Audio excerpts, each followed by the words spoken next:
Oh, it's 2019. Can I transition? Hello, everyone! Welcome to Qyjari's Curious Crafts and Dungeons and Dragons with the Banana Brothers. It's our premiere show, and I'm so excited. We're off to a swimmingly well start. I've got my mystical lighting back here, and I've got these Banana Brothers with me. Everyone has their hats on. I've got my banana bandana. Right.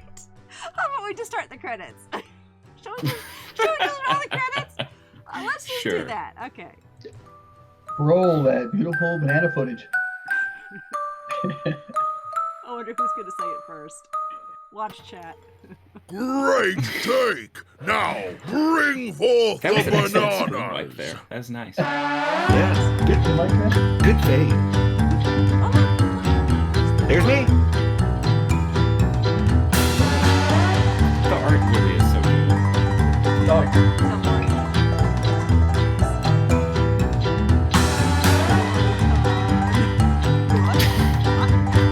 Good toe. And it's plate armor. I know everybody. There's a coconut with its boomerang, of course. Yay! I mean, yay! You can't move this. Look at the Skittles. Mine No! Are we sure we're using it? I thought he did the background music.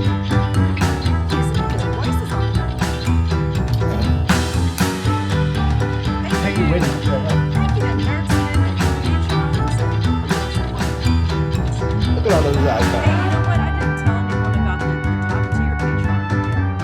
I haven't told anyone about that yet. It's a secret. There's a secret tier. Hello! Welcome back! Gosh, I sure hope you enjoyed those credits with all of us being so quiet and patient. Yes. Oh my goodness. Okay, so this is the premiere. I'm producing, so I'm clicking all the buttons. And is my bandana okay? My banana bandana? It seems like it's slipping off my head. It's keeping Oh, the hair that's out of your great. face. It does. It gets my hair out of my face. I fixed the lighting. I fixed the whole stream studio has been cleaned up and organized. I'm so excited. Oh, I love it. Look what the cat... The whole stream in studio. The whole streaming studio. Okay, so just a quick recap for those who haven't seen any of the previous episodes, but they are available on YouTube right now. These four half-brothers have been summoned from literally the four corners of Amynrath to seek out their father in Ravenscroft. And they were told to go to the Green Goblin Inn. Well, each of them during our session, alpha, beta, all the Greek letters, had quite a journey. And I'm going to let each of them recap for you what those, just a little quick recap, because we're excited to get to Ravenscroft finally. So, all right, so go ahead, Beaufort, you tell them. I'm a halfling. I'm a bard. I'm from Granlin, which is a town, a big town in the northeast of Amynrath. I found a mule along the way. He's now carrying all my equipment. And I also had a potion given to me. And when I once fell off my donkey, I needed to drink it because my arm hurt real bad. And I found a gem, a purple gem inside the vial.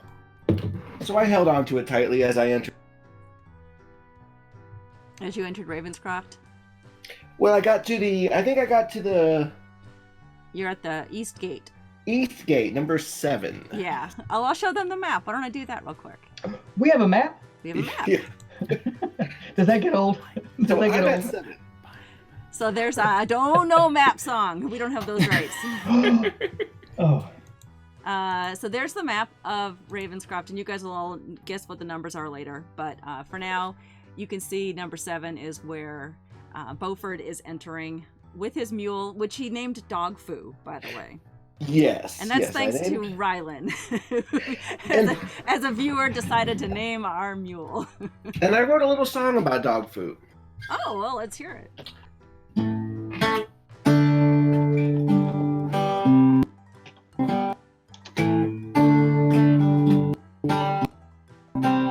And I am glad you attacked, 'cause all my shit is on your back. Up in the barn. I am glad you were never harmed. Boo boo, dog food. I don't know without you. Boo boo, dog food.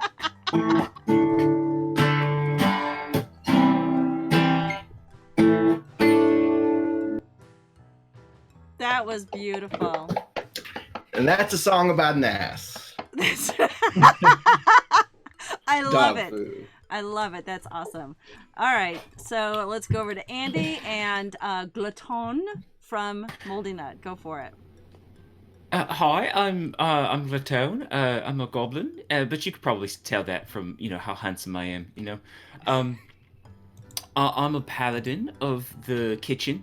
So my god's this bird named Hestia. She's the god of my cookbook.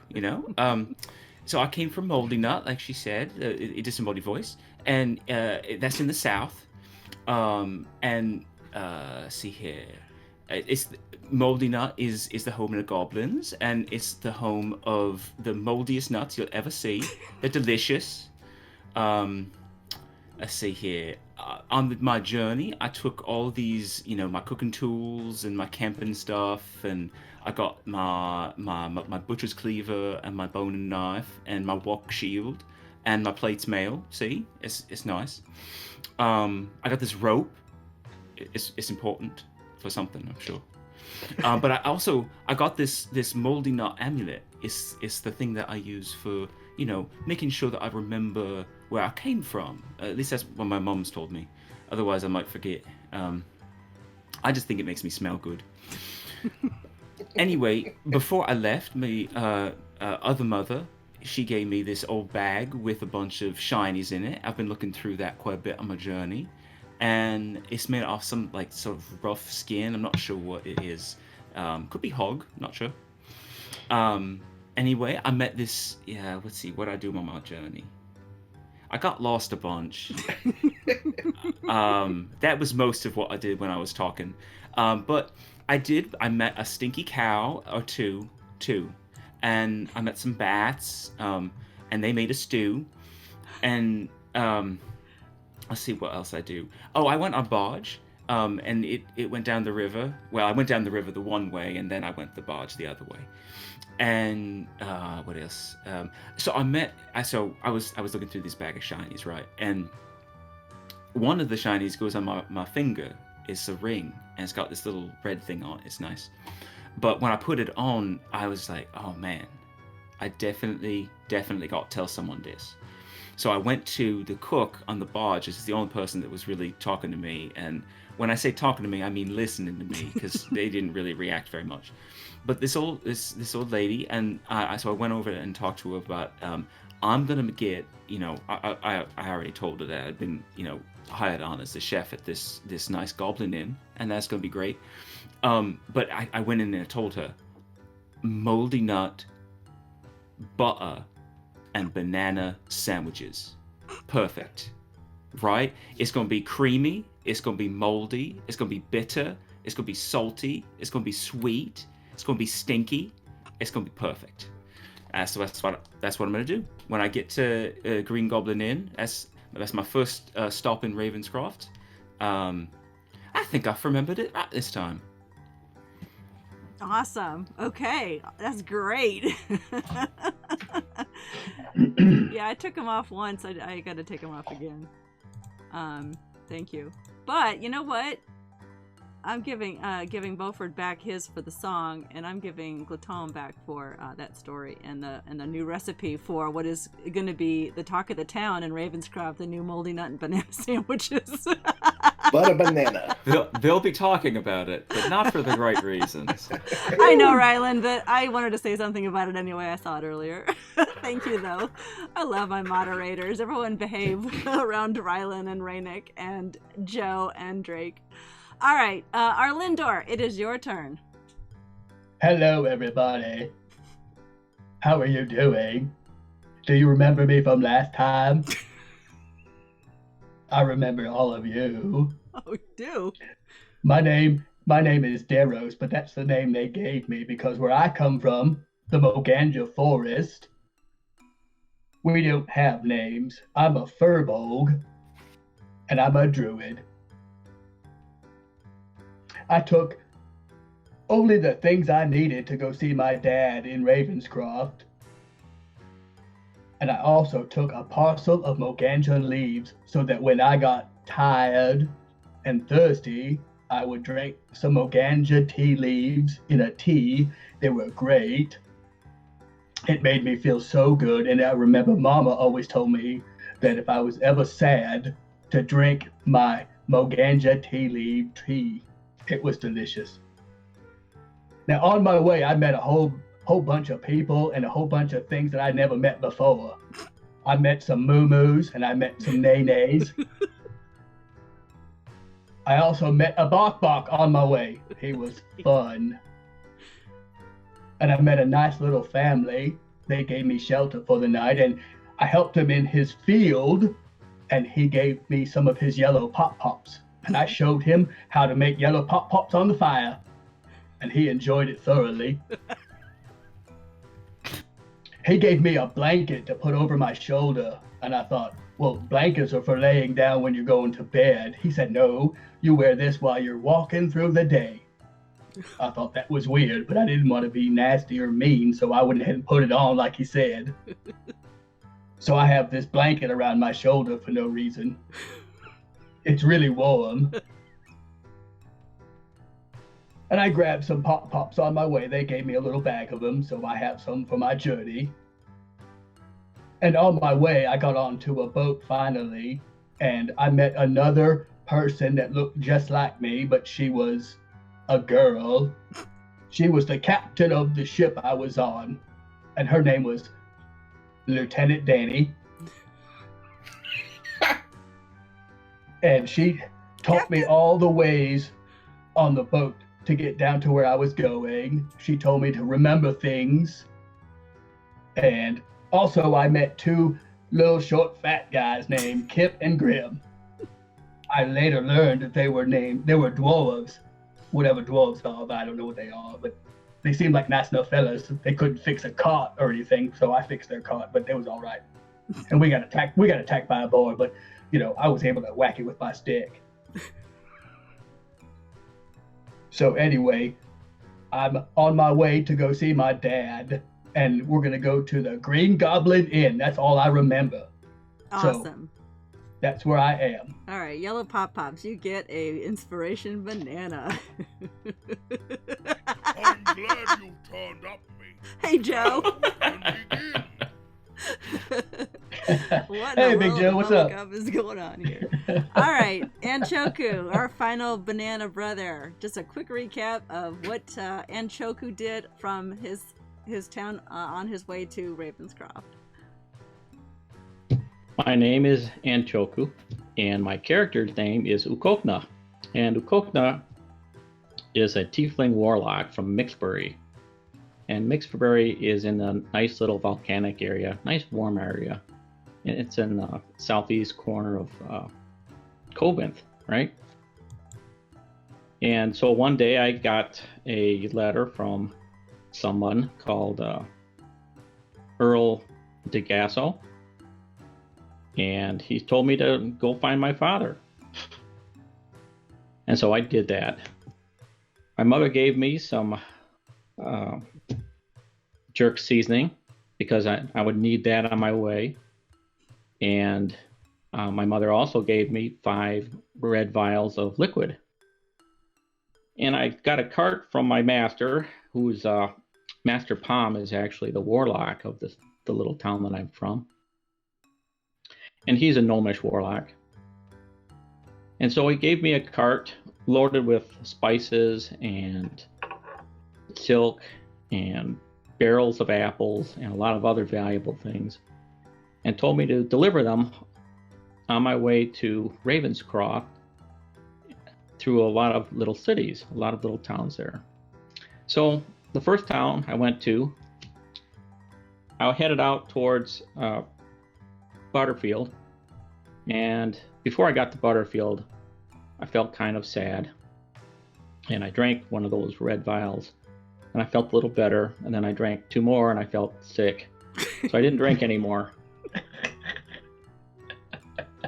As I unloaded barrels of apples in Butterfield, and then in Haystack, and then in Hogswallow, and in Hooterville, they each gave me something in a bag and told me, by the time I got to the end, they told me I had 1,621 pieces of gold. But when I checked the bag finally after that, I found that I had not quite that. I had 2 wood buttons, and I had 16 acorns, and a bag of rice, and some kind of stinky, smelly, moldy beans. Ooh. I wasn't too happy with that.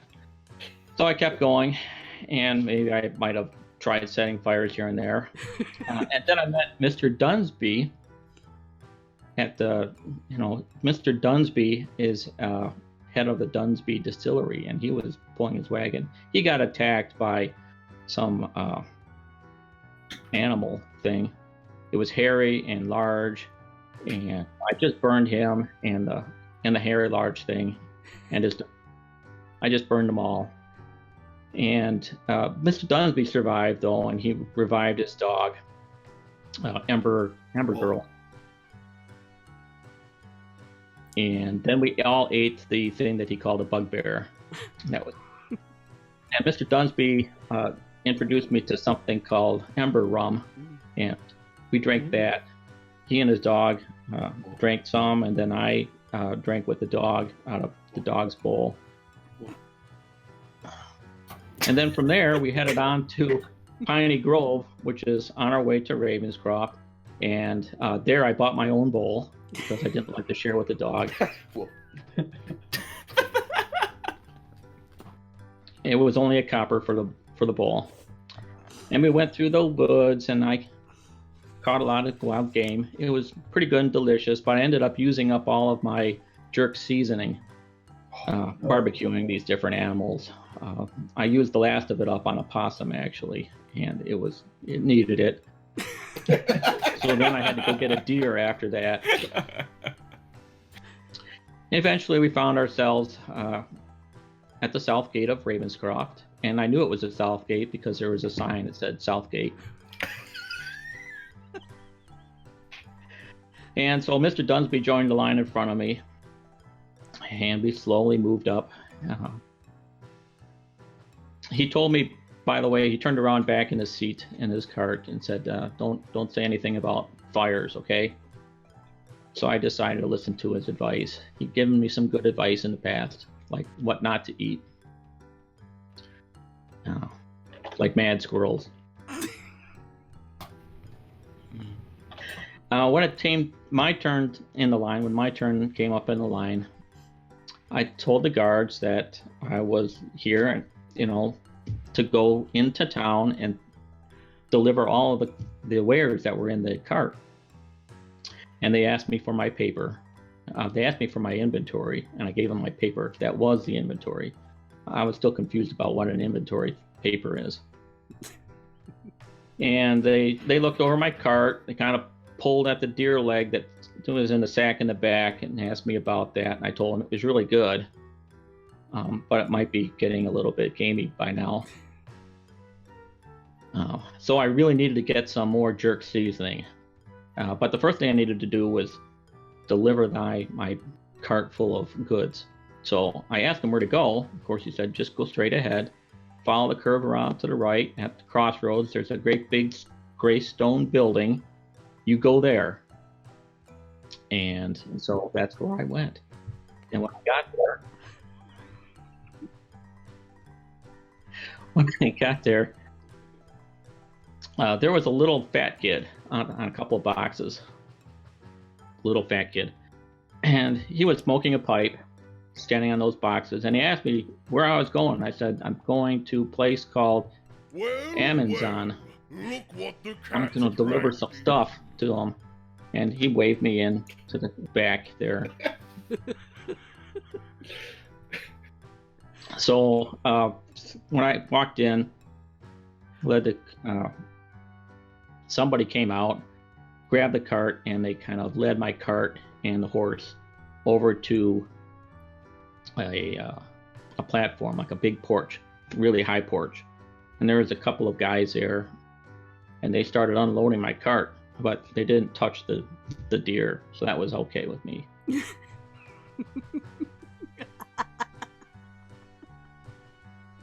And so I think the fat kid ran inside with the inventory paper, and that was the last I saw of him for a minute. And so I asked the guy, one of those guys that are unloading the cart, I asked him, where can I buy more jerk seasoning? One of those guys was kind of pale, like a human, but he had pointy ears like an elf, so I wasn't really sure what he was. And the other guy looked like a normal human. I don't hang around with humans very much, though. Yeah. That's where I'm at. Okay, great. This is so awesome. I'm not exactly sure where you're at. You get an inspiration. Southgate. Because it's south. South. Sign said south. Turn Gotta all be your south. inspirations out. I gotta fix that inspiration. They turn off from one screen to the other. Okay, that's awesome. Thank you for the recap, everybody. And so now, each of you are currently standing. I'm opening my story. Are standing at one of the gates, except Anchoku, who Okokna has gone, and he is now standing next to. Let me get the map up. Where's the map? It is number 12. That's Amynrath. Yeah. It has a apostrophe in it. Oh, I did it as Sir Lindsay, but hold on. And I'm not too good with directions. Which gate am I at? You are at the west gate because you came in through on the barge from Ferncrest. Right. All Is right. that 21? It's the yeah. Well, no, it's 5. All I know 21 is is the clear Lieutenant Danny told me I'd be docking at the north gate. That's correct. Okay, so let me start with Beaufort real quick. You did receive a dappled gray mule from the Bottom Hills, and this was after defeating the Crawling Claws and the undead skeletal necromancer that had cursed their farm. You were able to load your gear onto the mule, which you named Dogfu, which we've just got to listen to a wonderful song about Dogfu, and your journey westward toward Ravenscroft was much easier. You camped along the road and sang your merry tunes. Sometime during the last mile or so, Dogfu got spooked by that small creature on the road and threw you from his back. And you felt a shooting pain in your arm, so you went ahead and took that boo-boo potion that Silva Bottom Hill had given you and discovered that purple gem at the bottom. Now, you realized that it was larger than the opening, so you spent a lot of time trying to figure out how that gem got inside the bottle in the first place, and you're glad you didn't swallow it because it was kind of big. And as you're traveling, thinking about this purple gem, you begin to build stories and songs in your head that your mind's eye sees as a stage play. All the actors, though a little on the dim side, they come together to solve this great mystery of the purple gem. No scenario is too far-fetched. No magics are undiscovered. Anything is possible. No song is too loud. The rhyming doesn't matter. And by the time you get to Ravenscroft, you've concluded that the purple gem holds a deep mystery that only you can resolve. And because of this, you now have the actor feat. The only Thank thing you. when you go into Merely acting. D&D Beyond to change that, you do not have your charisma score increased. Ooh. That stays the same. Just for the record, I won an Academy Award. Glaton. Other mother gave you that old bag made out of some skin of some rough-looking creature, probably a hog, when you spend a lot of time thinking about that because you love bacon. And it was held closed by a thin strip of soft leather. And inside you did find some shinies, including some silver pieces, some copper pieces, 2 cogs that looked really strange. You didn't even know what they were until someone explained them to you from a clockwork machine. And it said they had teeth, and I didn't understand. Yeah, that something about teeth, and that didn't make any sense to you because they looked nothing like your teeth. But you also saw this ring with a shiny red stone in the setting. So on your way to Ferncrest, you had gone downhill, or downstream rather, accidentally, not realizing that was the wrong direction, saw the volcano and realized you had gone the wrong direction and turned back the other way, and then made your way to Ferncrest. And it was there that you got a real taste of what it means to be a goblin in a major city. The guards at the bridge gate, with their weapons drawn, ask several questions and are about to send you away when you produce the letter from your father. Something just told you to reach for it. And you show them. I thought they might like the fact that the wax was warm. And it makes me feel up. good. That's right. They didn't feel it really. They touched it, and it meant nothing to them. And you were really wondering how they couldn't be warmed by it like you were. But whatever, they're humans, and maybe they just don't get it. But immediately upon seeing the signature and the wax seal, they allow you to enter the city and point you in the direction of the docks, because that'll get you on the barge that'll take you to Ravenscroft. The crewmen and passengers, once you're in the city, the crewmen and the passengers understand that you have a right to be there. The guards didn't stop you. It's a well-fortified city. It is where the king lives.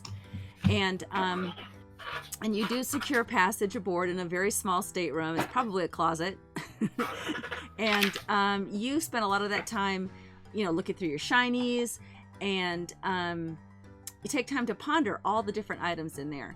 And the ring really catches your eye, and you do slip it onto your finger, and it looks strange there because you're not used to having shinies on your hand. You're used to holding shinies in your hand, like spatulas and forks and knives and your trusty meat cleaver. But once you put it on your finger, you feel a sense of calm, and it's as if you felt your other mother there with you, guiding you, and you feel very inspired to do something. And it's got to be something awesome. It's got to be something great and fantastic. And so you go seek out the cook in the galley, and the cook really doesn't want to listen to anything you're having to say, but they're tolerating it. It's making the time go by a little bit faster, even though they're getting a bit of a headache listening to you go on and on. But because of this, also, I'm cutting up the carrots. You're helping. You gotta help. You're reverting back to your old Sue. Your name's Sue. Oh, there's a Sue on this boat too? Yeah. Oh, cool. Yeah, there's a sous chef on this ship as well. It's really just a barge, just a flat bottom barge that goes up and down the river. But because of this, you get the inspiring leader feat. Oh. Well, I don't know what that means, but I'll go put it in my character. Go put it in D&D. I think I can probably inspire people now. Something. You just feel very like you can just do anything with this ring on, and the words that come out of your mouth sound very inspiring to you. And apparently the chef felt very inspired too, because that evening's dinner was absolutely delicious. They didn't go for your banana and moldy nut idea, but maybe you'll take that to Ravenscroft and do it there. Oh, I surely will. Yeah. All right, Daros. You arrived. Hello. You arrived in Zaman with the Greybeard twins, and they show you to the bustling seaport, and there you meet another furbolg. It's a female named Danielle Taylor. She tells you her name. She's a lieutenant in the Zaman militia. Lieutenant Danny. Lieutenant Danny, that's right. She works aboard a longship called Muradin's Folly, And the ship had been decommissioned years ago, but has recently undergone some renovations and equipment necessary for the weaponry needed for Zaman's allies in the second battle for the Obsidian Wilds, which is still going on. None of you know this yet. Still going on in the north. Meriden's Folly is about to depart Zaman to make its way around the southern coast of the Nicosia dynasty, stopping at Stonebridge, then Dyrebrook, then making its way across to the Silver Sea to Port Amethyst. Now, I'm sure Danny told you all this, but you may not have remembered. She did tell you, though, that you could ride along and come aboard with some, because you had so much shrimp on you, and that shrimp was valuable. So you paid the Yes, I did. I had a lot of shrimp. Right amount of shrimp to get on board, and then she would show you where to go once you got to Dyrebrook on the docks, switch to a different ship, and then go to Ravenscroft. So you did that. But during your travels, you learned a lot from Danielle.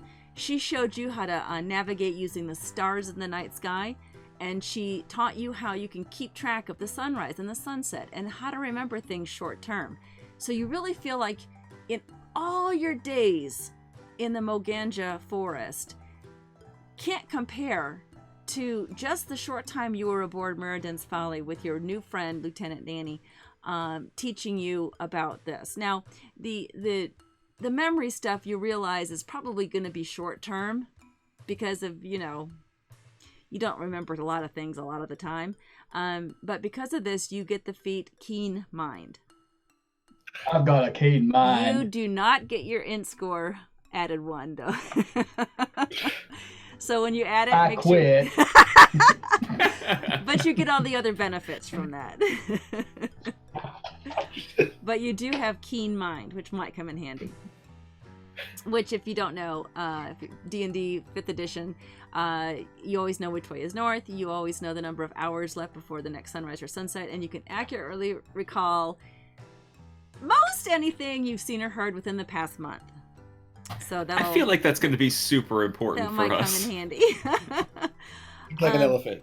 Now, before you depart ways in Dyrebrook, Danny gives to you a pretty pendant necklace that she says she got from her family back in her clan, her tribe. She belongs to a tribe of nomad furbolgs, and they actually caravan around the Nicosia dynasty. But she felt like that wasn't for her. She felt like the borders of the Nicosia dynasty were too small, and she needed to go further with her life. So that's why she became a sailor. And so she gives you this necklace. It's a pretty brownish colored stone in a gold setting, and it's strung onto a leather strap. She puts it over your head and tells you that it'll bring you good luck. And the color reminds you of your pet squirrel's fur, and wearing it, you feel very special. Oh, I am very special. Mama always told me I was special. What are you going to name your rock? Oh, I don't have a name for the rock. I don't understand why I'm wearing a rock around my neck, but that's what I tend to do. Just like I'm wearing a blanket on my shoulders. Which, by the way, that is a cloak. But you haven't discovered what it does yet, if anything. You just got a nice cloak from that farmer. Okay. He was a nice man, and his wife, who I don't understand why he named her wife, but that was funny. Okay.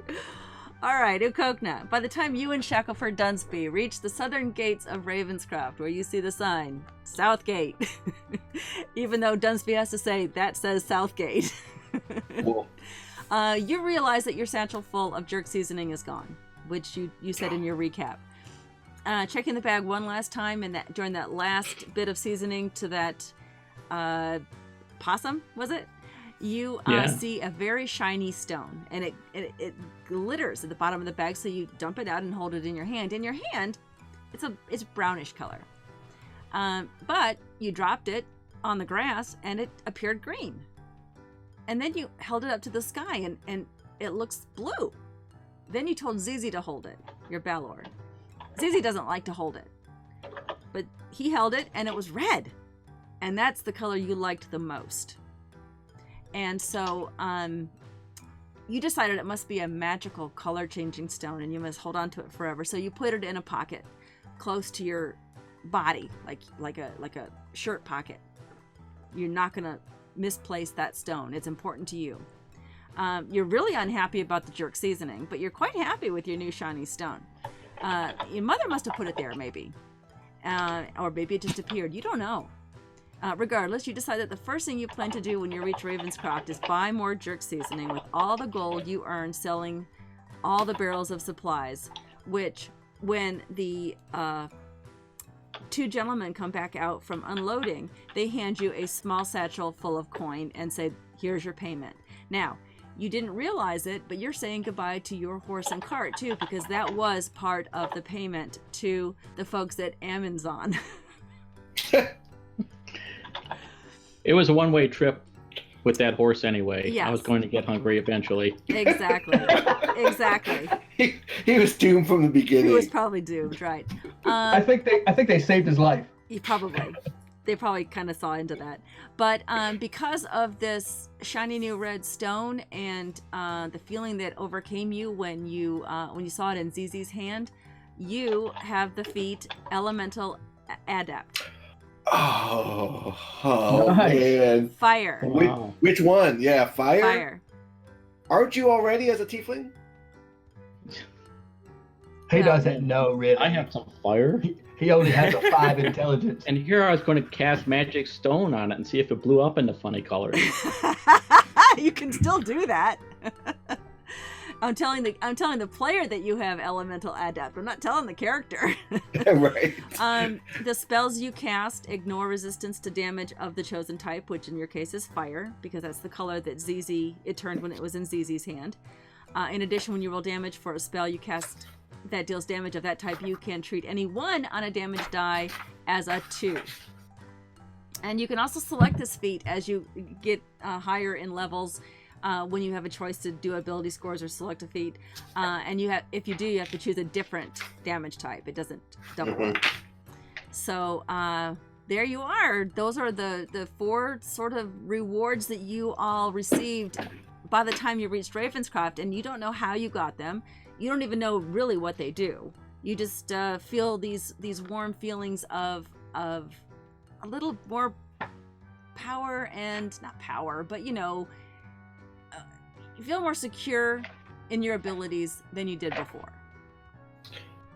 So you arrive in Ravenscroft on Freedog, the 11th of Eld. Now, I know you all have a copy of my Amynrathian calendar, and if you're watching and you're a VIP or patron, The 11th or of sub, Elm? yes, it's a Freedog. I'm not saying that correctly, I'm sure. I don't speak Norwegian. But I just put free dog. That's what I decided it was pronounced, which is essentially Friday in our world, and it's in the mid-morning, we'll say, and each of you arrive. If you'll look at I'll pull up the map again. We have a map? Yes. Ooh. It's each of you arrive at the 4 different. I just opened the wrong thing. Close that.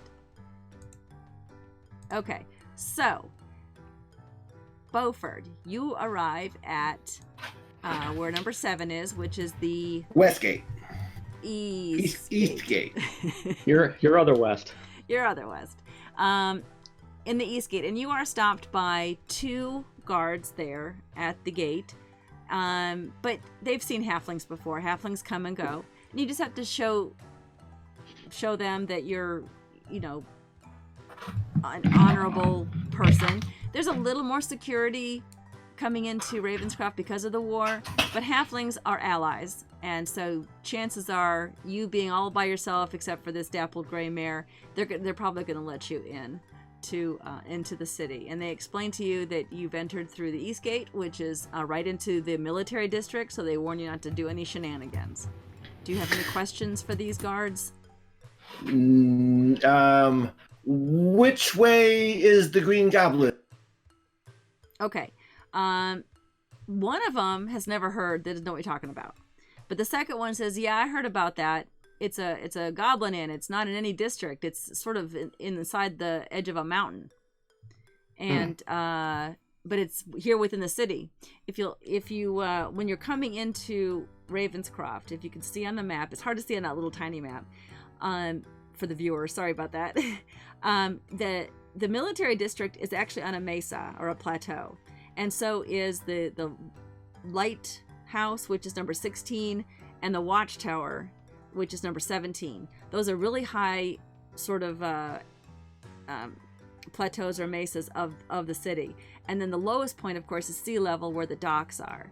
And then another low point, which is actually lower than the other districts, is the farming or residential district, which you can see circled in blue there, where number 11 is where the Green Goblin Inn is. And it is located right against that plateau mesa right there. And it's actually half built into the mountain. I say mountain, it's just a cliffside, you know. A bluff. A bluff, thank you. And for those viewers who are looking at the map, the purple section is the Court of Crows, it's called, and it's where the sort of the hierarchy, the royalty, land barons, trade barons, sort of the upper echelon of the city live. The green area, not including the little pink area, is all trade and commercial. And then the little pink area is arcane. This is a small section of arcane where the light of the moon, which is home to the Onyx Order, which we'll get into that in other stories. But this is basically the map of Ravenscroft.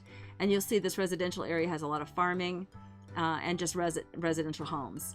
And it is very fortified. They're 10-foot walls, high 10-foot concrete or stone walls all the way around with parapets. So it's a very well fortified city. On two sides is water, as you can see, the Silver Sea to the north and the Morning's Cry River on the west. And then to the south is the Lunar Mist Forest, which is very densely populated with trees and rough terrain. So it's a very secure city. And they've made it the stronghold of Covinth, which is the human settlement in Amynrath. So you enter through number 7, which is the East Gate, and you're going to travel through, and they give you directions, and you'll have to go either through the training grounds, which there's plenty of training going on, or you can go southward and around the side of the mountain into the residential area. That's your choice.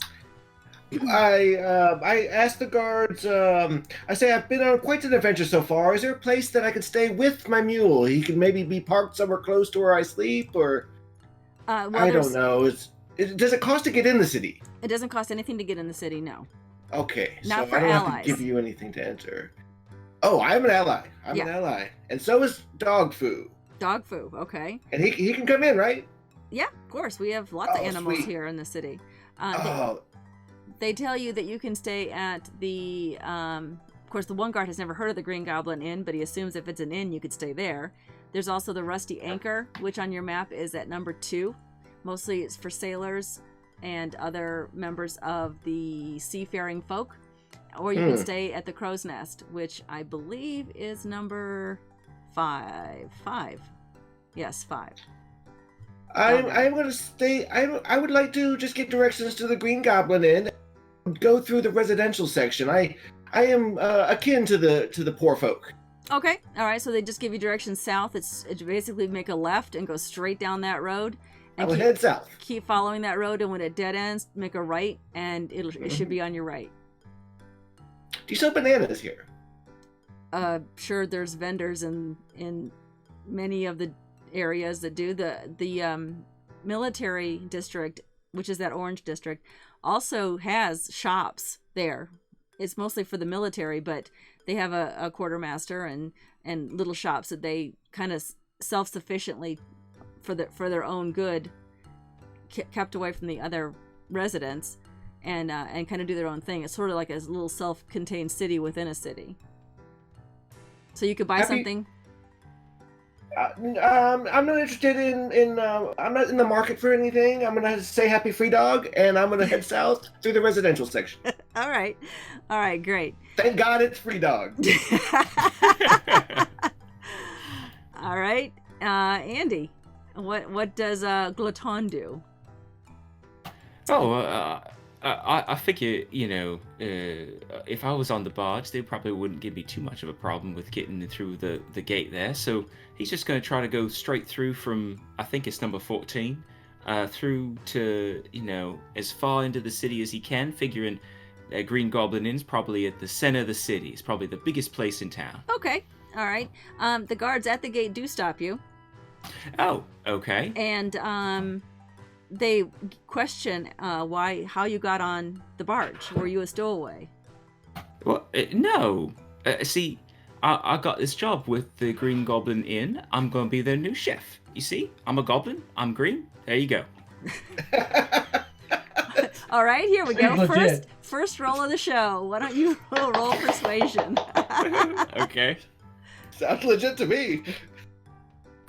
That's pretty good. That's a 15. Okay, all right. So he questions a little bit. You look a little, you're definitely green. You're definitely a goblin, but you kind of look a little innocent. So even with your clattering armor on and your plates, I'm covered in a kitchen, so it makes sense. Yeah, you definitely have the right look to you. So he kind of gives you vague directions through the center of town, which you believed because it's important.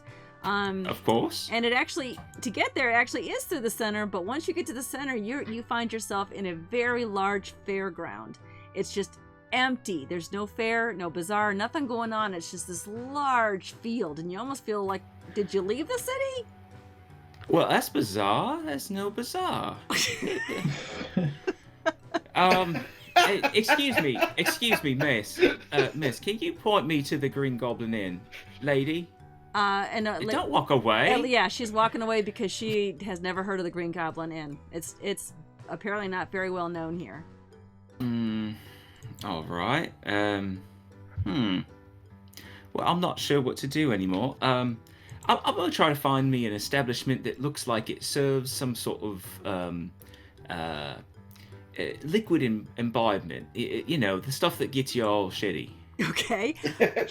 just to the south of the bazaar fairground area is there's a sign on the front door. You can't read it, but it has this it looks like a picture of a round thing with arrows pointing in it, and it's an arrow pointing, so it must mean something because it's pointing.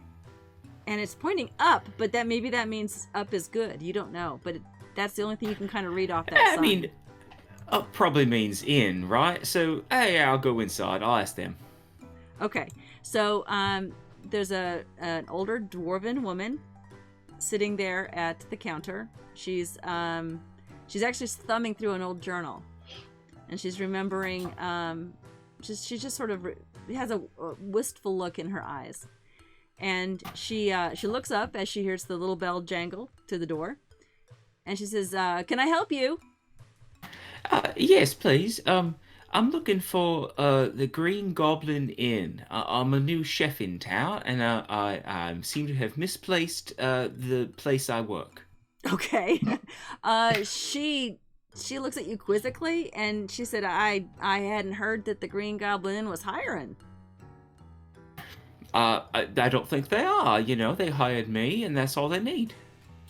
Okay. All right. Well, she explains to you what road you can take to get there. You go back through the bazaar grounds, the fairgrounds, and just keep going until you hit the mountain, the cliffside. And when you do that, make a right, and it should be right there on your left. Go towards the big mountain. I got that part.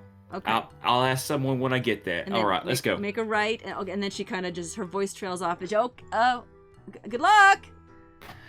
Thank you. Okay. Enjoy your book. Awesome. Okay. And let's see. You're heading straight there then. Awesome. Oh yeah. All right, Daros, you came in. You're at 22 on the map. I don't know, did I leave the map up? Yeah, I did. And, good. Those numbers are the same.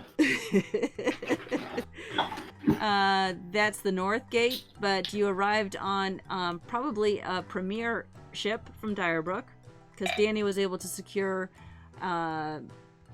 passage for you. And it is probably a ship of not trade or commerce. is probably has some dignitaries aboard. So she got you on that ship, and that's why it docked at the northern piers.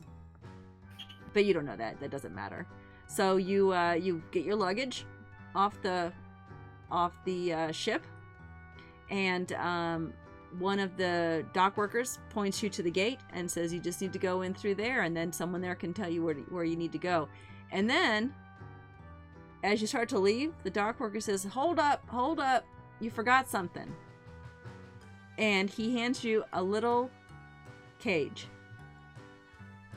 I didn't bring a cage with me, sir.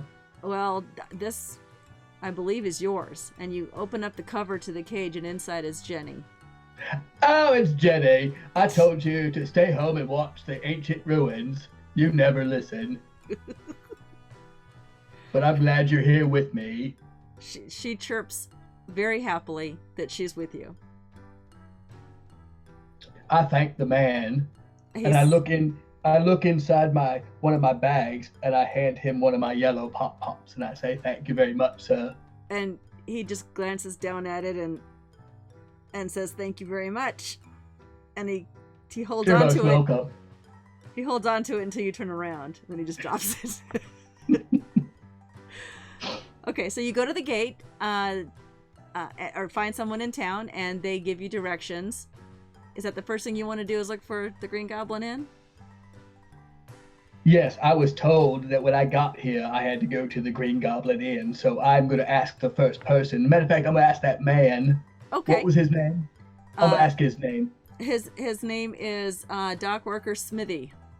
Dock Worker Smithy. How long have you been here? Several years. Really? Do you like your job? Not when I have to answer silly questions. I understand. I'm the same way. Try teaching a squirrel how to guard something. He looks really confused, and he's still holding that corn. Well, thank you for your time, but do you know where the Green Goblin Inn is? He says, yeah, he's actually heard of it. Just go straight south. That way. And when you hit and you're pointing it, and where are you pointing? That way. He takes your shoulder and he turns you the correct way. Oh, thank you, sir. And he says, go that way until you get to the fairgrounds, which should be empty, and then make a left at the major intersection between the residential district and the Court of Crows, and then follow that road until you get to the cliffside, make a right, and it'll be on your left. Okay, thank you very much, sir. Enjoy those yellow pop-pops. And thank you. Thank you. Okay. I'm going to go ahead and move on down that way and just follow those directions. Okay, let's see how well you Remembering what Lieutenant Danny taught me about my short-term memory. Yes. And I'm going to just focus on that. Matter of fact, I'm not even going to look at anything on my way. I'm just going to walk. You know what? I'm not even going to take a bus. I'm just going to run all the way there. Okay. With your cage jangling and Jenny chirping at you? But there was a bus option? Well, you never know about the bus option. I would imagine it's going to take a long time for that bus to show up. It's not worth it. A couple hundred years, probably. Yeah, a little while. That's okay. I'm going to look for the closest bench to sit on. Yeah. And open a box of chocolates. Okay. All right. So you have no problem. In fact, you are the first one to arrive of your brothers at the Green Goblin Inn. You... Suck it! Sorry, I should have narrated that I was running. All right, I'll describe this to all of you because you're all eventually going to get there. The Green Goblin Inn. The sign is old and it hangs haphazardly and very precariously from moldy eaves. It's starting to rain now. As you're going through the city, it was bright and clear and sunny, and then as you're walking toward it, just sort of the clouds open up. It's supposed to be a sunny day. You don't know what's going on, but it's raining. You've traveled so far. It's been rained on a lot. It's raining now. The thunderstorm, and it's just making a racket now. And in fact, Jenny's a little concerned You put the cover back on Jenny's cage, and she's feeling a little bit better, but she's still, you can hear her whimpering inside the cage. Beaufort, your mule does not like the thunder. You're having to hold on to his reins tightly to not have him bolt away and find shelter. It's not slackened at all in the time that you're walking from the docks to the Green Goblin Inn. If anything, it feels like the winds and the rains are growing more fierce. When you get inside, it's not as warm and comforting as you would expect. You were kind of thinking that as long as you got in from out of the rain, you would be fine, but it's actually more miserable inside than it was outside. The innkeeper, Luli, she's also the bartender, the cook, the maid, the accountant. She pretty much does everything. She seems to be expecting you, though. And when she sees you walk in, Daros, she just nods her head very sagely and indicates for you to have a seat, because she's expecting your brothers as well. Oh, thank you, ma'am.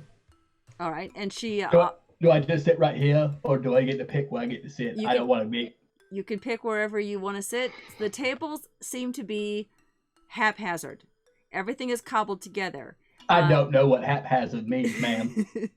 One of the tables is a barrel with like an old door on it, and the door latch hasn't even been removed, and that's a table.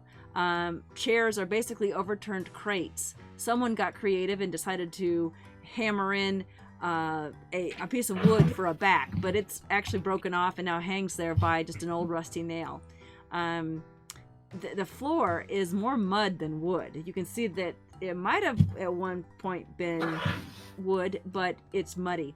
And you understand that this area that you're in is in the lower level near the farming district, and which is great for farming, but it's terrible for just general trade, because the roads are washed out. In fact, the Green Goblin Inn is actually elevated slightly and into the mountain so that it doesn't collect a lot of water and mold, but that doesn't seem to help much because it's still collecting it. There is one other person in the bar. It's a young bar maiden who is frantically trying to keep things clean. She's wiping windows with an old dirty cloth, and it's just actually streaking the dirt even worse than before. But Luli says you can have a seat anywhere, and so she offers you the largest table in the place, which is that barrel with a door on it. It looks like it would seat about 6 people sitting there, so you're the only one there. I go ahead and have a chair. I sit in a chair that it looks like it's going to be strong enough to hold me. Okay. All right, you find one that it seems to be holding up. There's a little squeak in it, but it seems to be holding up because you're a pretty big guy. You actually had to duck a little bit when you came in through the door. But you know what? You were surprised because it didn't seem to faze Luli at all. Like, she expected you. And she expected to know what you looked like and your size and everything. Then in comes Daros. You're looking through the door because that's really the only bright spot in the whole place. Everything else is dingy, and the door is open, and it's the only kind of daylight you see. In walks a very short, dreadlocked, dark-skinned halfling bard. Very short gentleman with big hairy knuckles. And hairy feet. Well, I don't think he sees your feet. Are you I have barefoot? sandals. Your I have sandals. sandals. Okay, so he has hairy feet too. But it's hard to tell because mud has splashed onto his sandals. And outside, in the area right in front of the inn, is you hear a braying sound, like a frightened animal is right outside. It sounds like a nay-nay, doesn't it? Sort of. It's a bray. It's a bray. I take my time to tie him up nice and... Okay, yeah, there's a hitching post outside. It doesn't look that secure, but it's the only choice. Yep. I double knot that thing Okay. and make sure the post is secure. Yeah, I was gonna say you're probably worried more about the post staying in the ground than the knot staying tied to the Right. post. Right. Okay, and then in walks Ukokna. The two of you sitting down. I don't know. Are you gonna sit with? Where you gonna Well, sit? yeah. I greet Luli. Yeah, Lily seems to expect you to come in, And I would ask, is he one of them? and she nods. She knows exactly what you're talking about. She says, "This is your brother." I will immediately go give him a big hug. And you come up to right about his awkward Knee. section. Sitting, right? He's sitting though. Okay, still sitting. You're still I sort of jump in his lap. okay. And then I jump up and I say, "Who's this fat kid? So then Who's this little fat minstrel?" Ukokna walks in the door, and Luli just basically points Ukokna over to the two other brothers. Oh, I belong with them? She nods. Ah. And then right behind you comes a tiny little green-skinned, floppy-eared young man wearing a lot of clattering stuff on him. Now, goblins, I understand. And Luli sees you walk in, Gluton, and she points at the table, but you're very confused by that. Why would you sit at a table? I walk in towards her and say, "Well, I haven't had a chance to get that order yet. It's just calm down. Where's the kitchen? Let's start there." She says, "No, young man, you're here to see them, not me." I was told I had a job waiting. I grab the scroll out and I hold it up to her. Okay. See? And she nods. She recognizes It's it. my letter of employment. Oh, and she kind of pats your head a little bit, and she says, "No, my dear, that letter is from your father. He has some work for you to do." But yeah, in the kitchen. Well, maybe in his kitchen, but my cook is. I'm happy with my cook here, and in fact, Freesia, come over here. And the young barmaiden comes over, and she says, "Yes, ma'am." And she says, "This is my apprentice cook. She's my sous chef, and I have her help me out with the cooking, and she's going to be taking over soon." And Freesia is so happy. She's just trying to do the best job she can. She's immediately starting to clear your table. There's nothing on it, but she's immediately just scrubbing it down and pushing chairs in and making it try to look as neat and tidy as she can. And she's so excited to be there. And Luli looks at you and says, "You wouldn't want to take her job away from her, would you?" And she's also a goblin. She has her skin is the color of a fresh avocado, and she has thick smattering of freckles across her cheeks and her short button nose, and her hair is wound in two tightly coiled buns on the top of her head, like two shiny copper pieces. She looks like she's actually balancing them on the top of her head. So she looks so thrilled and happy to be there. Well, I mean, of course not. You know, that's fine. It seems like she's working harder than I would anyway. That's fine. Who are these gents? Luli says, "These, my dear, are your brothers." And she leads you over, and Freesia immediately pulls a chair out for you to sit down. And it's weird having someone tend to you like that. That's unusual. I mean, my moms do it all the time. I figure, she's just being nice. Awesome. Okay, before we continue, it is break time, and guess what? We have a giveaway for the stream tonight. Yay! I'm so excited. I have a moldy nuts. It's not moldy nuts. If you want, Pop Pops. It's not Pop Pops. But wait, there's more. Wait till you see what it is. I'll open the giveaway. Just type in exclamation point bananas, and we are giving away this.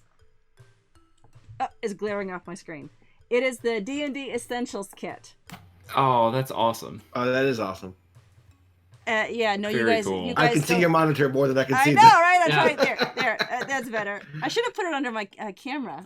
Well, then you'll see. Tilt my it back, backwards so- a little. How's that? Is There that you go. better? Perfect. Okay, there you go. So if you type in exclamation point bananas just once, you will be entered to win when we get back from our break. So let's go do that. Let me get to the break screen.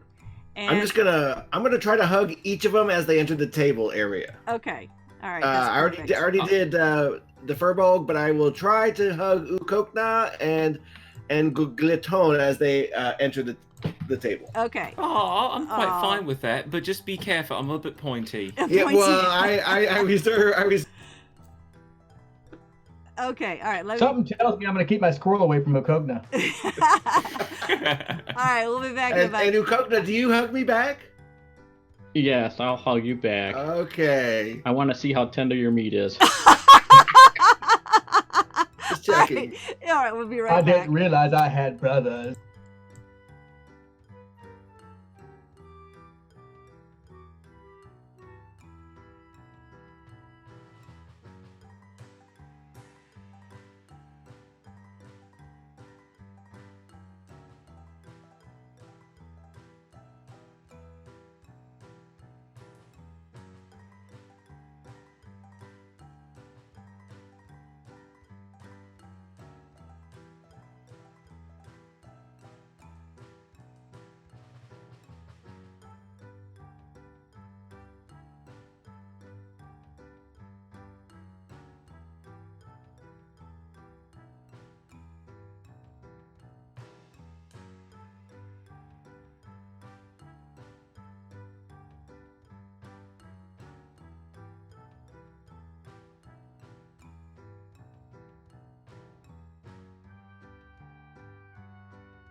Okay.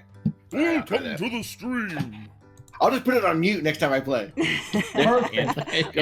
wait, that's just like before. I hope everyone had a great break, and we are gonna give that Essentials kit away right now. Let me go to my little handy dandy Streamlabs chatbot thing here, and thank you, Sel. And if Jamie wins, then I'm gonna roll a dice on our Die Hard dice cam to see who wins, because I had 2 other entries. I was trying to give a bardic inspiration. Hey, Autumn. All right, ready for the hey. giveaway? Hi, Autumn. Autumn, you want in on that quick? Do exclamation point bananas. Get in on that You know action. That D&D you know you wanna Essentials do kit it. action. You know you want to do it. Do it. What's for supper, Cell? Exclamation point bananas. Do it! We are waiting! Oh, fish and chips. Fish and chips. Yummy. Yum. Okay. Now we can do the giveaway. Rylan doesn't like fish and chips. Okay. Where is my giveaway key? All right, ready? Pick a winner.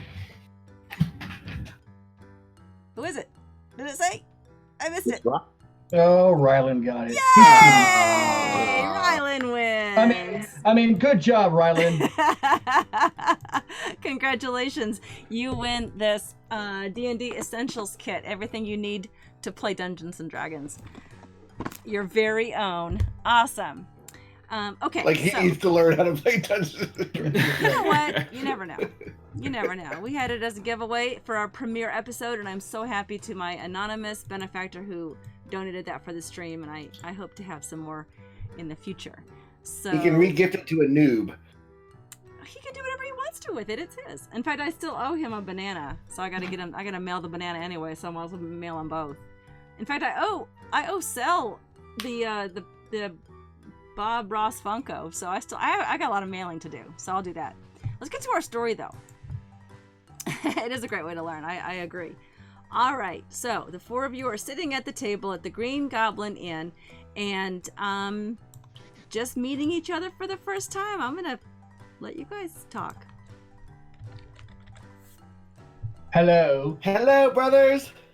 my name. Can I is buy that Evan. squirrel? No, this is my friend. You can't touch her.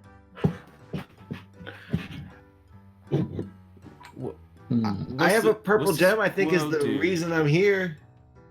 Well, I got a scroll from Dad. Could be the answer to everything. We have to meet with him. Do we do that today, or do we have to wait till tomorrow? I think we're supposed to wait a little bit. Why are you wearing plates? It's my plate mail. Oh, that's armor? Uh-huh. Yeah, you try to hit me. Come on. Well, I take out my rapier and I try to just kind of tap him a little bit, touch him a little bit with it. All right, I've got it. roll for an attack. No, it's not an attack. It's just a playful, just tap. I'm just gonna tap stuff. Okay. I've got a spoon. Can I borrow that wok? If you like, yeah, here you go. It's my shield. Daryl's, can I It borrow was- your squirrel? No.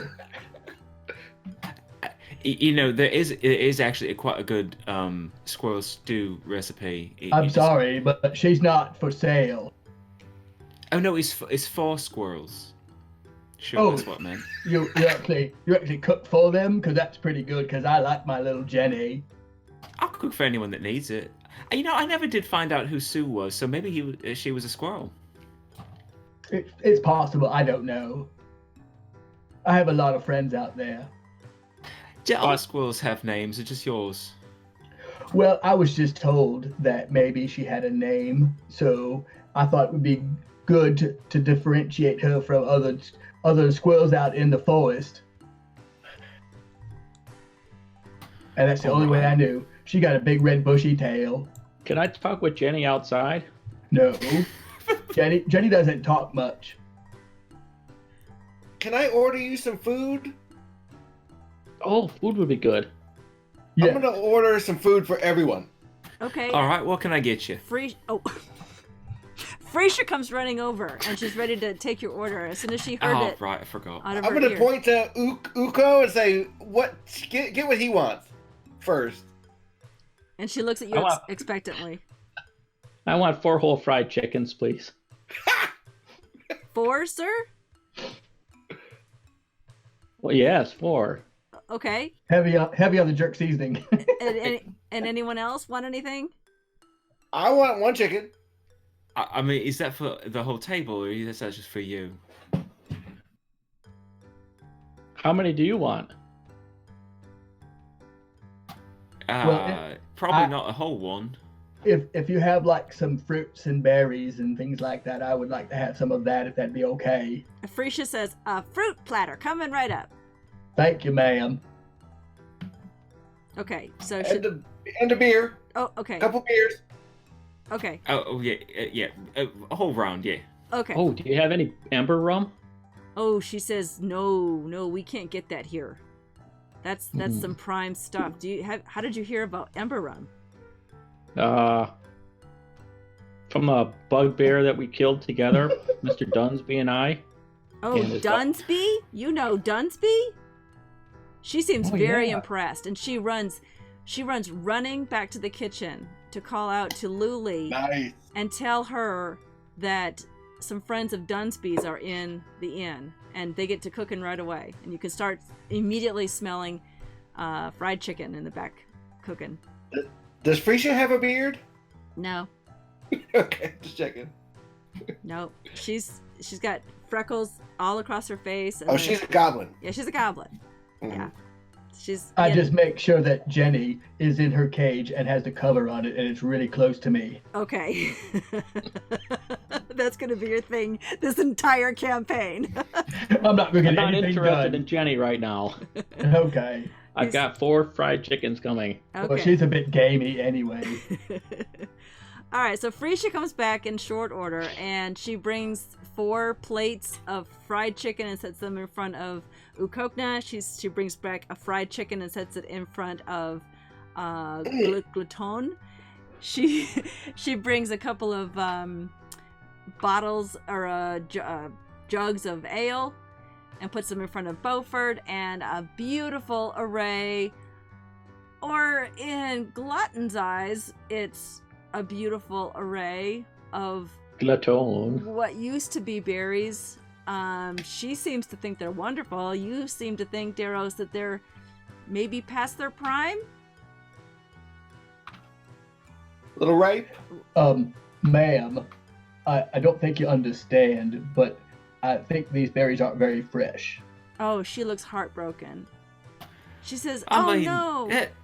They're only like 3 weeks old, right? It's not that bad. She's like, yeah.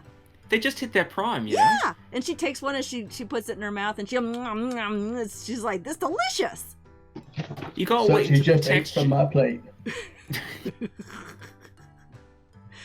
But she You rushes off. gotta wait until the texture's right. You know, it's got that hair. That hair is really important for the mouthfeel.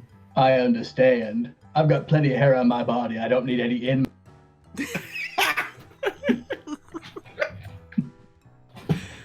Okay. So she brings back another plate. It looks just as bad as the other one, but it looks like it's the best you're gonna do here. I'm just going to pick around the ones that look like they're edible. Okay. In the meantime, Ukokna is just buried face first in these 4 plates of fried chicken. And who was the other fried chicken for? Gluton? And Beaufort had one. Beaufort had one. Okay, so fried chicken for everyone and a fruit platter for our Lindor. You notice that Luli has been standing at the bar after you've been served, and she's just sort of watching your conversation. And eventually she wanders over to the table, and she says, have you all had a chance to get to know each other? Not really, no. Just barely. A bit. But you're all here because your father summoned you, right? Yes, ma'am, that's true. Can That's you- very true. Can you prove that to me? I take out the scroll from my breast pocket. Okay, she looks at it, and she sees the seal, and she hands it back. Oh, I have one of those. Oh, okay. Do you hand it to her? Yeah, I hand that to her. I point out that seal with the flame on it that I really like. As she touches it. Hands it back to you. I go digging through my backpack and I push aside my Moganja tea leaves and I say, here's this scroll. My mama gave it to me. I don't know how to read it, but I got it. And it has the same little funny little wax symbol on it like they do. Yep. And she touched it and she says, very good. And she turns to Beaufort and says, and you? I gave you mine first. You did. I'm sorry. It was Glitone. Glitone. It was me. And you saw mine already. You know, you told me I wasn't hired because of That's it. right. That's right. She says, you're absolutely right. I'm so sorry. Of course. I don't know why my father would have sent me an offer letter if he wasn't going to accept it, but that's fine. She kind of sighs and she says, well, it is a letter of an offer for a job, just not in the kitchens. I mean, I can do other things, I guess. Excellent. I don't really like cleaning, but Good. I mean, if you really want me out front, I can serve a little bit. The job isn't here at the Green Goblin Inn. The job is for him. He has some important information for the four of you, and he's looking forward to seeing you on Sundog, which is 2 days from now. I could use a job. I like fires. Can I do stuff with fires? She You're kind of gives scary. you a wary look and said, maybe? She says, in the meantime, I do have a job for you. And it is something that your father asked me to give to you to prove that you are who you say you are. So that these letters didn't end up in the wrong hands. All right. Okay. I don't know what to do. She smiles at you. Before you can meet your father, she says to you, I need something cleared out from my cellar, and I need your help doing it. Are you willing to help me out with that? Sure. Does she have a big exclamation point over her head? She's not going to pay me an apple. Does she? How about for these chickens? No, don't give away any chickens. No, I wanna, I want to pay for this fine meal. We could absolutely help. I can do that, no problem. What seems to be the problem? I just need some rats cleared out of the cellar. That's all. Now, Rats. okay. Now, Sure, I like rats. Rats are... I've seen tasty. this one before. How big are the rats? They're just typical city-sized rats. I think we could do it. With the four I've of seen us, rats. they don't stand Alright. a chance. I come from a small town, so I'm not sure how big city-sized rats are. That's Well, they can't be concerning. bigger than But let's me. go. Okay. So are you all getting up from your dinner, lunch, I guess, at this point, and gonna start working right now? Did I finish all those chickens? I'm gonna finish my chicken. Okay. All right. She says, I'll let you finish up your lunch, and when you're ready, you just let me know. I'll be back in the kitchens. I eat about half of mine and then put the rest away for later, because, you don't want to fight on a full stomach. That's bad. Okay. All right. I mow mine down quicker than I would have. Okay.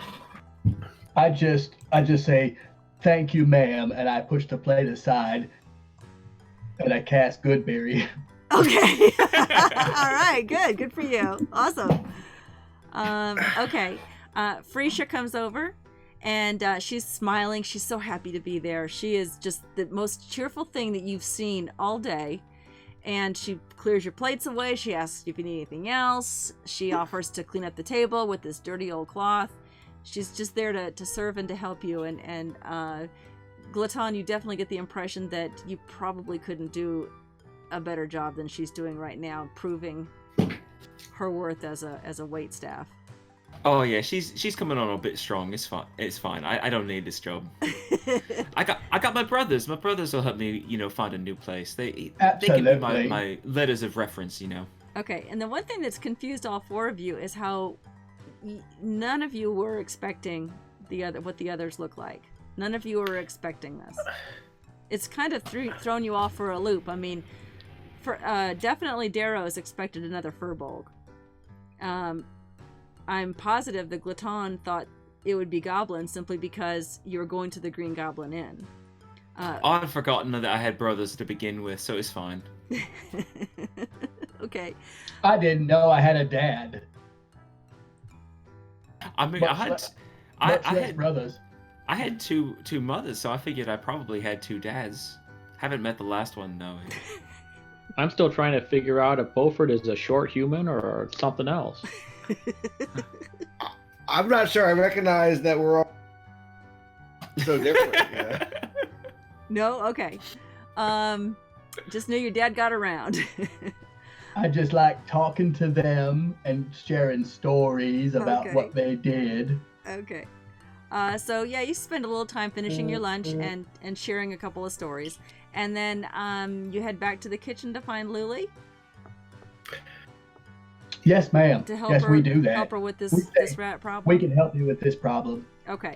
So she leads you over to the cellar, at the entrance to the cellar, and she opens the large hatch. She sits down there, and if anything could be grimier and dingier than the main part of this inn and tavern, this is gonna be. It's the smell alone coming up from down here is catching you, and many of you don't really have a refined nose.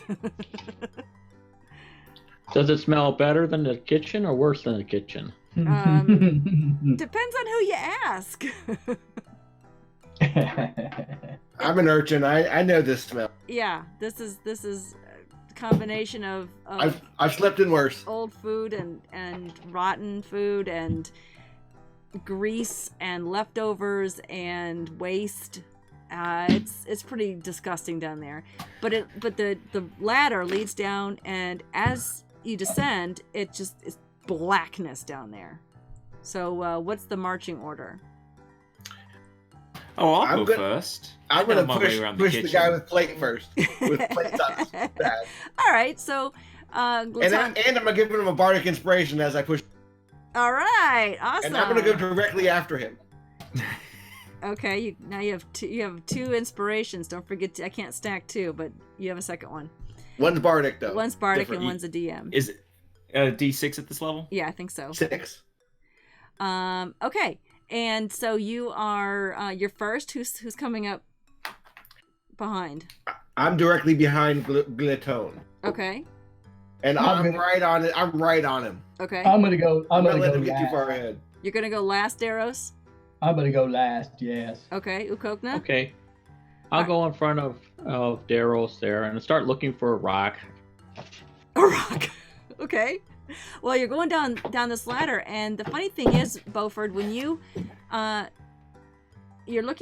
going backward down the ladder, and you can hear Glaton right below you, and he's rattling a little bit, and then all of a sudden it's silence. And you don't hear him anymore. I stop. Okay. And right away you get Ukokna's foot in your face because he's trying to. Sorry about that. He's trying to go down the ladder. And right after that you hear Ukokna shout out because Daros's foot is in his face on the ladder. Sorry. Sorry about that. The ladder's starting to creak a little bit now too. Please don't let Daros fall on top of me. I'll just wait up. I'll wait up here until you guys get down, and then I'll come down so we don't break the ladder. You down there? You don't hear. Do I him. hear them? Nope. Then I continue on. Okay, so you go down the ladder, Beaufort? Yep. All right. Yep. Ukokna, you heard Beaufort say, Glaton, you down there? And then nothing. And then your foot goes the next rung, and Beaufort's not there.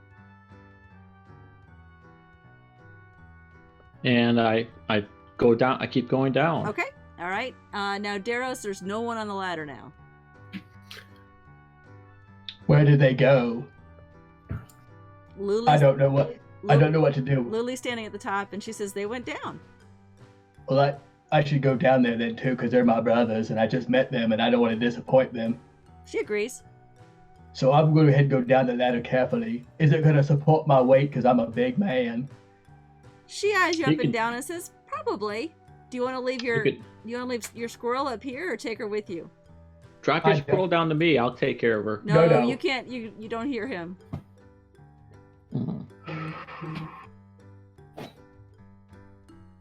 I mean, Jenny followed me all the way this way, so I'm gonna have to take her with me. Okay. So I'm gonna secure her to my strap around to the blanket I got around my shoulder, Okay.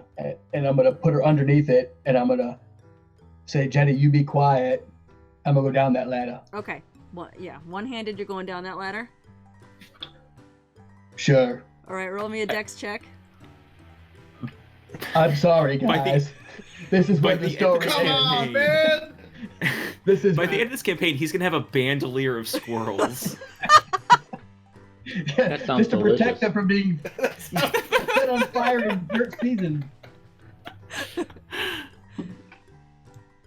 Oh my goodness! I rolled a 16. No, I rolled an 18.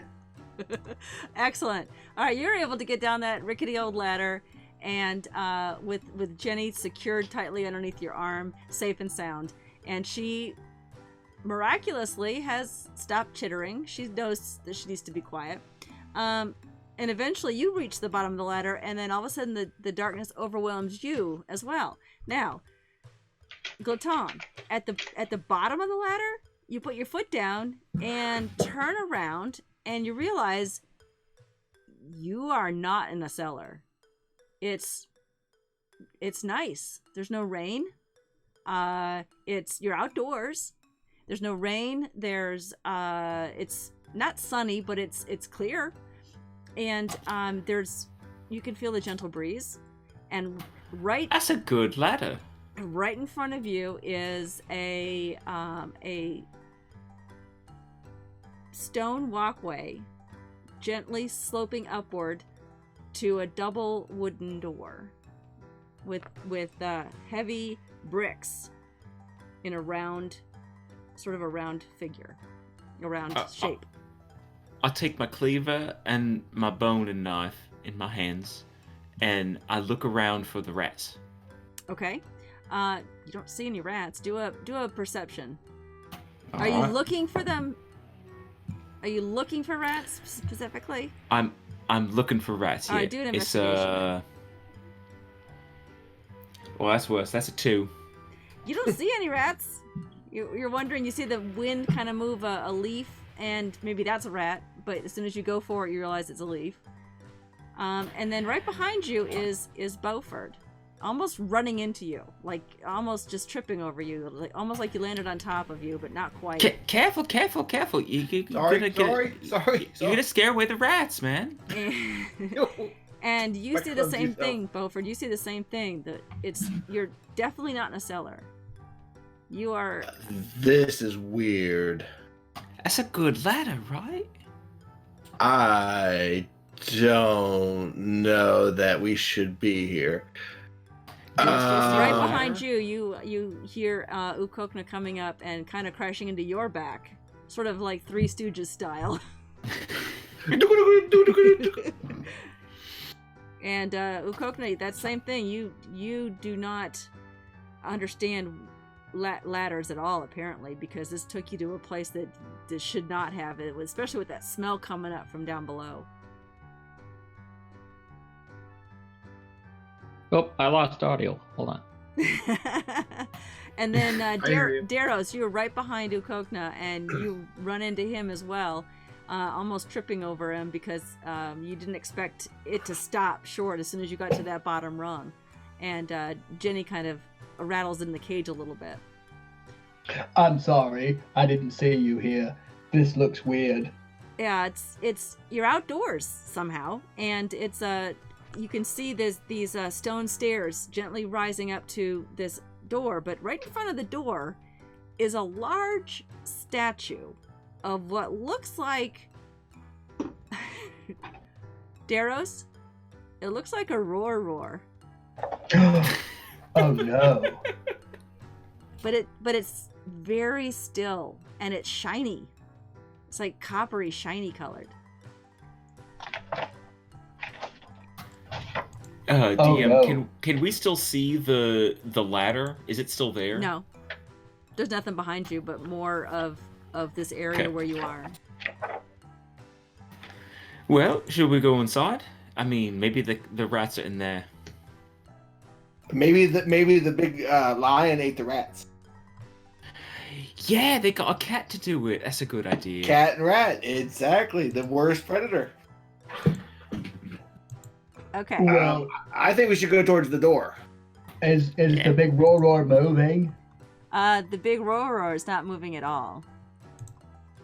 Oh, it must be there just to scare them away. It's, That is sweet rain, sis. It seems Yeah, like a that's like a amazing. bit of a statue, like it's just guarding a door, a double door, but you don't know to what. A Dumbledore. A double door. Well, I mean, I'll just start going up the steps. I mean, we're not going to get anywhere if we don't find the rats. So let's go. Okay. All right. I So agree. I will help him. let me just get off the screen here. This is a big basement. Yeah. Okay. So Glaton goes first. I mean, really, they should just put the whole restaurant down here. It's a lot cleaner. Beaufort. I do have Beaufort's mini. Joe's gonna get me those other ones soon. Darrow's. Thank you, Joe. Yeah, Joe has painted the other minis that we ordered from Hero Forge for us, and they're done, and they should be arriving soon. So I'm very excited about that. So Glaton, as you approach this statue, it's not moving at all. It's just sort of staring at you, but for some reason you feel like talking to it. Excuse me, Mr. Cat, can you move? We're trying to get through the door to find the rats. I mean, it's probably your job anyway, but we're gonna help. It's gonna be fine. And the statue, it's a, I can't remember what they're called, but it's sort of like that Chinese lion sort of statue looking thing. What are they called? A sphinx? No, not A dragon? sphinx. No, not a dragon. It's they had them in Pandaria and Warcraft. What are they called? I can't think of it. It's a roar. A roar. I have to thank Michael Mordor for painting and sending that to me as a special gift. So I appreciate that, Michael. He was one of my very first patrons to follow my stream, and he sent me that and a couple other things when I asked him to paint one of my minis for me. So I'm using it for the first time. Yay! Yeah, So- the innkeeper. Yeah, There's the innkeeper. I have the innkeeper too. Yeah, for the crow's nest. So, Glaton, immediately, a warm feeling washes over you, and you hear a voice in your head. You don't see the creature talking to you at all. Does chat know what it's called? Someone keep an eye on chat. It's got to be something. And you hear in your head, yes, my honorable son. And he says this in your, I'm going to send it to you in Discord. He says to you, I'm going to put it in chat also so the chat can see it, so don't you guys read it. He sends this message to you. And I'm going to send it in chat too.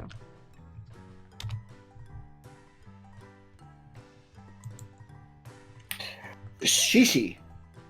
Yeah, something like that. At that moment, Beaufort, as you come up behind Glaton and see him getting quiet, you also feel very warmth come over you. And I'm gonna check my britches, make sure I didn't urinate myself. okay, all right, you did. You didn't. Oh, shoot! I'm gonna wipe my brow. I wasn't gonna roleplay that. And The last warm feeling I had, that happened. yeah. And then you feel warmth, but then you hear, and everyone hears this. You hear a voice say, you don't recognize the voice at all. Oh, my favorite. What? If you have me, you want to share me. If you share me, you haven't got me. Well, the answer to that question is meat. That's your answer to everything. With jerk seasoning. And then Ukokna. Can you repeat that one more time? I'll cut and paste it Thank you. to you.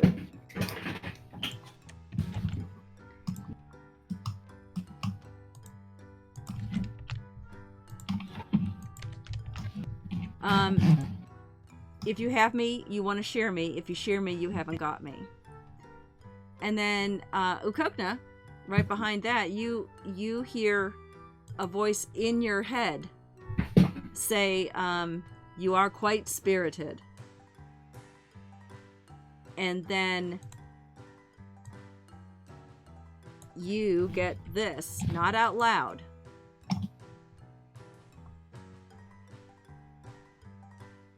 Everyone's in a different spot on my Discord. I get what? Oh, there's something. And finally, Daros. If you guys Google this, I swear I'm gonna kill you. I'm not gonna Google anything, Yeah. Daros. and I'm not even gonna look at the chatters. Google. It's called something else here. Daros, you hear my sweet, unassuming son. And then in your head you hear this question of you. So the only one you heard aloud, all three of you heard aloud, was Beauford's.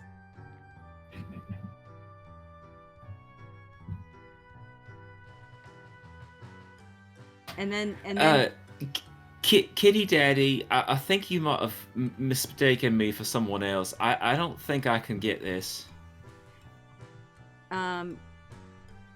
Did you put me in my mom's belly? Because that's weird. Why'd you do that? He doesn't actually bow his head, but you think he does. You see the statue bow his head, as in yes. And he did not make a mistake. You can hear it in the back of your head that he did not make a mistake. He says, "Trust me." What did I tell you? I don't remember.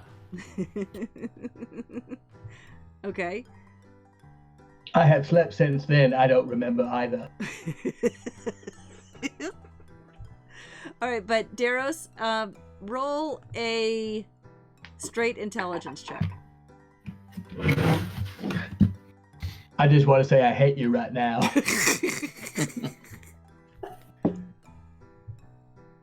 I rolled my intelligence. I rolled a 6. A 6? Okay. Oh, wait. Oh, there's a -2. I rolled a 4. 4, okay. Yeah, suddenly you really wish you had seen some rats. Right, that'd be a lot easier. I could find a rat. At least I could Solving eat riddles is not my forte. All right, well, what would you like to do to help yourself around this door? You just get the feeling that you're going to need to get through this door.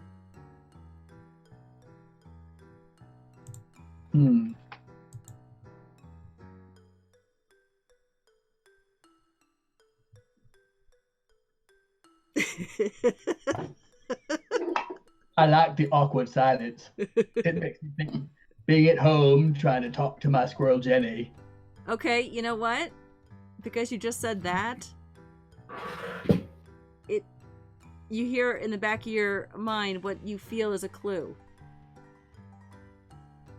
And you hear your father say, "I just gave you yours."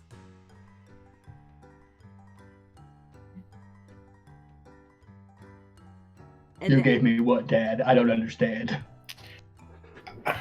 And so are you saying this out loud to your brothers? Yes, I do say that out loud because I'm just befuddled by this voice in my head. I take out the weird vial I have with gem in it, and I am sure that this is the answer. And I present it to the ZC. Okay. You hear in the back of your mind. Hold on, I gotta get back to which one yours was.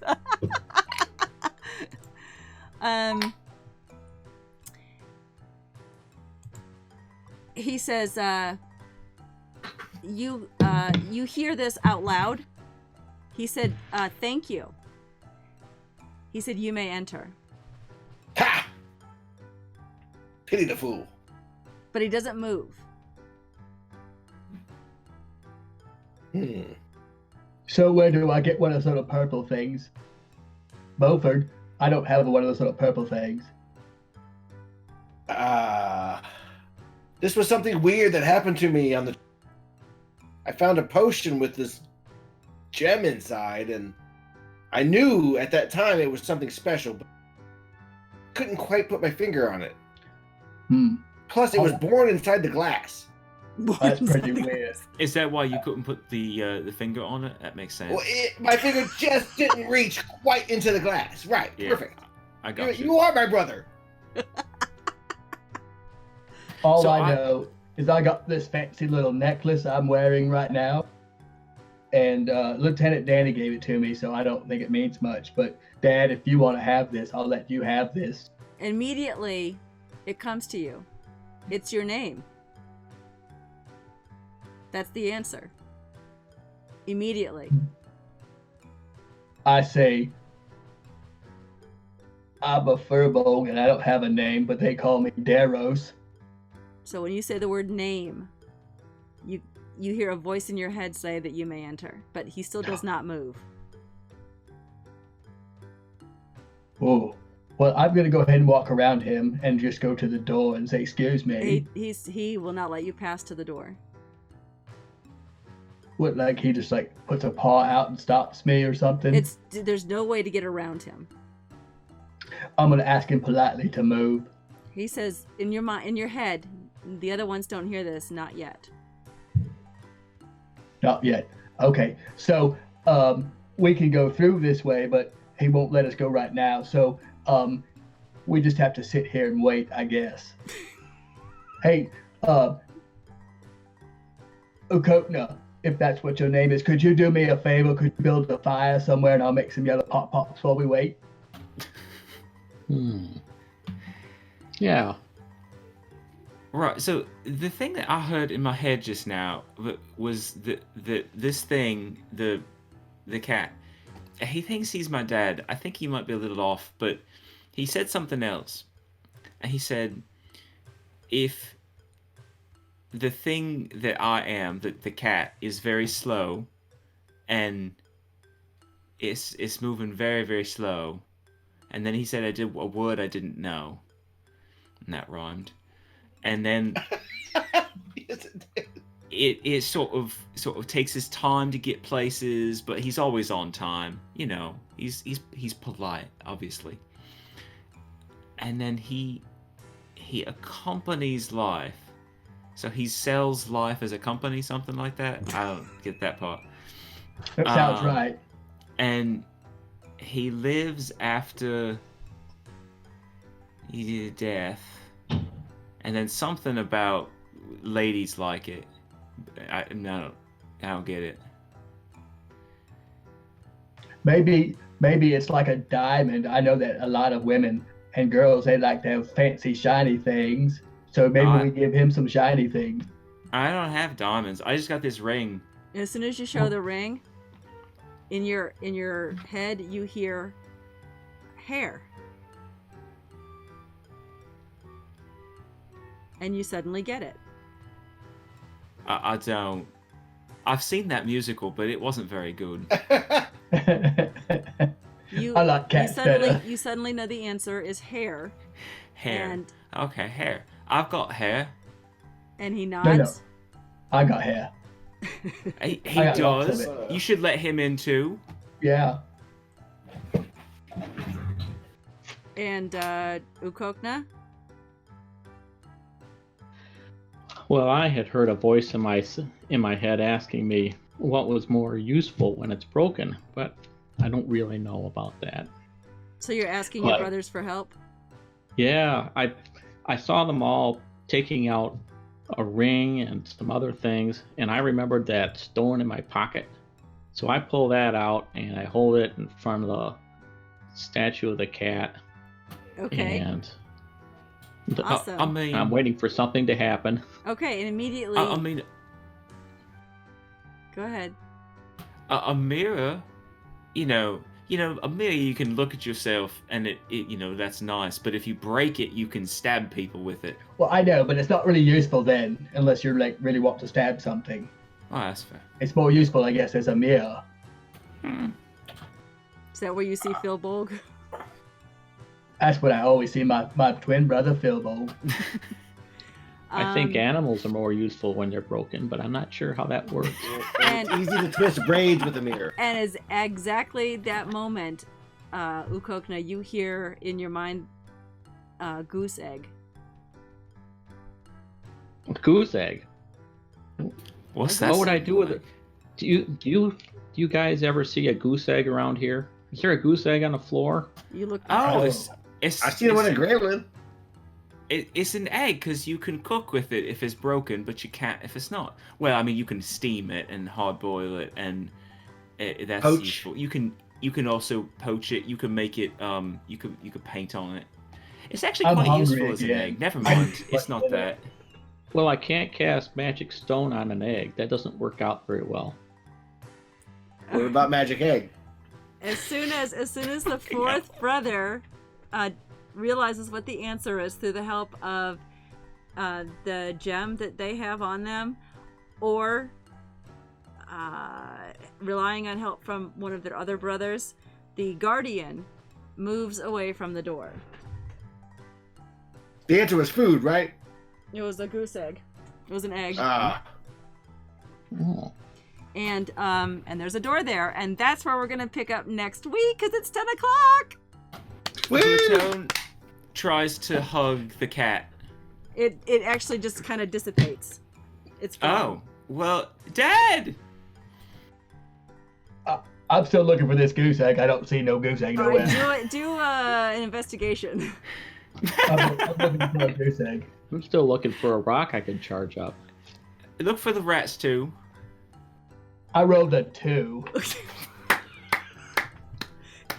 You don't even find rocks, and there's like hundreds of rocks around this rock Somebody castle. give me a hand. I can't find this goose egg. And that's where we'll pick up next week. Yay! We did it! We got through our first show of D&D with the Banana Brothers. I am so happy, and these guys are amazing. You don't know how much work they have all put in to making this stream so awesome. I love them all so much, and I cannot wait till next Tuesday. I have more to the story. What, we're doing this again? You're doing this again. Thank you all so much for being a part of this, and Rylan will get your D&D Essentials kit out to you. Congratulations on winning that. If you want to get a set of Die Hard dice, check it out. You can go to dieharddice.com and use the code MIMSY15 to get 15% off your order. Thanks to Nerdsmith and Die Hard Dice. I didn't run my commercials at the middle, but I'm going to run them now before we end, and then I will see you guys next Tuesday. Yay! And we're going to raid. Don't leave. We're going to raid Shenanigans, right? Yay! Woo! All right, so let's set up the My Shenanigans. wife's in the other room getting ready. Yeah, that's right. Angela's in that. Can- So we use was this our on voices? Nerdsmith too? Yep. Streaming live? Cool. Can we use yes, our voices I when think we so. raid? Yeah, we sure. All right, let me switch over to the commercial, and then we're gonna go straight to rating We Are Nerdsmith. Sweet. Good night. Thanks.